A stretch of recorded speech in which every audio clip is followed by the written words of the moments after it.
8-year-old Joshua Randall Harmon and his family lived in Roswell, Georgia in 1988. He was described as an amazing young boy who had an uncanny relationship with nature and with God. Joshua was a student at Kimball Bridge Elementary School in Alpharetta, Georgia, and loved ice cream and playing outside with his friends. On May 15, Joshua was reported missing by his parents when he did not make it home for dinner. One article said that he ran outside as there was an ice cream vendor outside the apartment complex, and another article said that he had been playing outside with his friends and never made it back home for dinner. A neighbor came forward and said that Joshua stopped by their home around 7 p.m. that night to see if his son wanted to come outside and play. The neighbor said no as they were about to eat dinner. Joshua then told the neighbor that he will wait in the woods behind the apartment complex for his friend to come play with him. This was the last sighting of Joshua alive. For the next 48 hours, extensive searches were done for Joshua. Sadly, his body was discovered in the woods nearby. Investigators determined that he had been strangled. It appeared as if he had also been assaulted. The crime was one that really shocked the community. Over 250 people attended the funeral. Roswell investigators, alongside the Georgia Bureau of Investigation, investigated the case extensively and collected evidence, but the case went cold. At the start of 2021, Joshua's body was exhumed in hopes of identifying more evidence. Investigators worked with an independent lab called Cybergenetics Incorporated. They were able to collect DNA belonging to an unknown man from Joshua's body.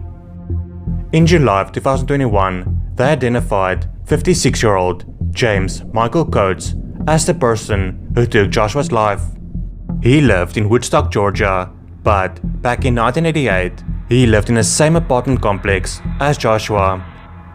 On July 21, 2021, James was arrested during a traffic stop while in the back of an Uber. He is currently in a Fulton County jail. On July 22nd, investigators had a press conference to announce that an arrest had been made. Joshua's aunt, Marlene Carlisle, said that Joshua's mom, Sherry, passed away in October 2020.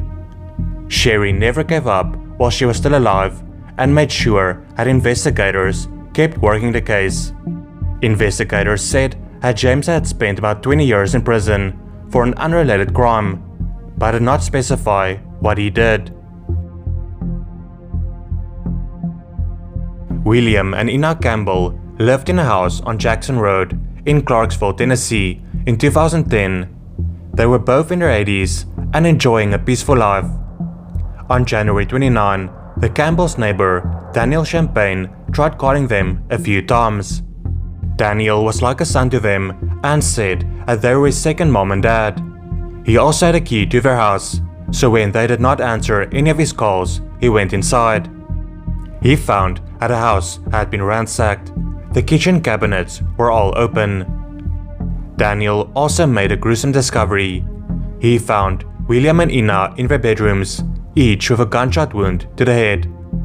They had medical issues and slept in separate bedrooms. Ina still had her oxygen tube inside her nose when he found her. It was determined that her lives were taken while they were sleeping. Neighbors told investigators that this is strange, as their dogs would have barked if a stranger came in and woke the Campbells up. It led investigators to believe that a person responsible knew the dogs and the couple. Their adopted son, William Roger Campbell, then became a person of interest. It was speculated that he would gain financially from the crime. No evidence that he took his parents' lives could be found, however, and the case went cold. Then on June 21, 2021, William Roger Campbell was arrested at his home in connection with the case and taken to Clarksville. He is now in a Montgomery County jail. Investigators have not given a reason of why he was arrested, but you have to believe that his appearance does not help his case. Detective Keenan Carlton had this to say: "These were innocent victims. These were people who were beloved by their community.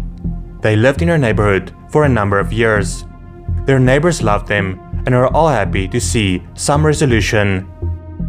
Keenan gave credit to detectives who worked the case a decade ago for laying the groundwork in the investigation, and said that a recent review of the case allowed detectives to put a final piece of the puzzle together and arrest Campbell.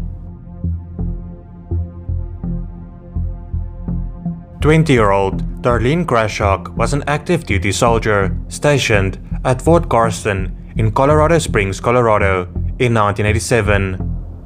On March 16, she went out with members of her unit at a local club named Shuffles. She was last seen leaving the club between midnight and 1 in the morning.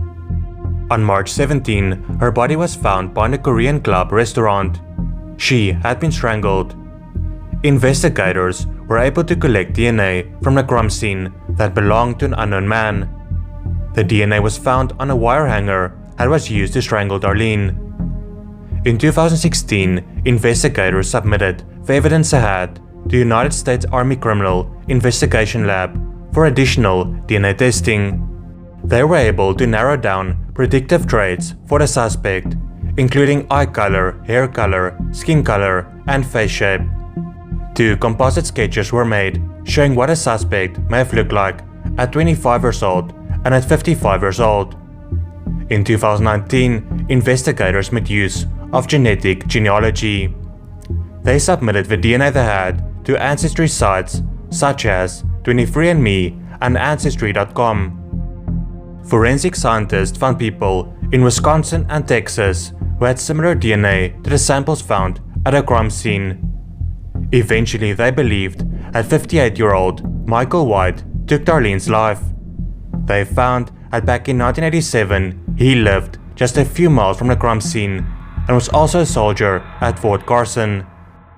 Photos of Michael also matched the composite sketch.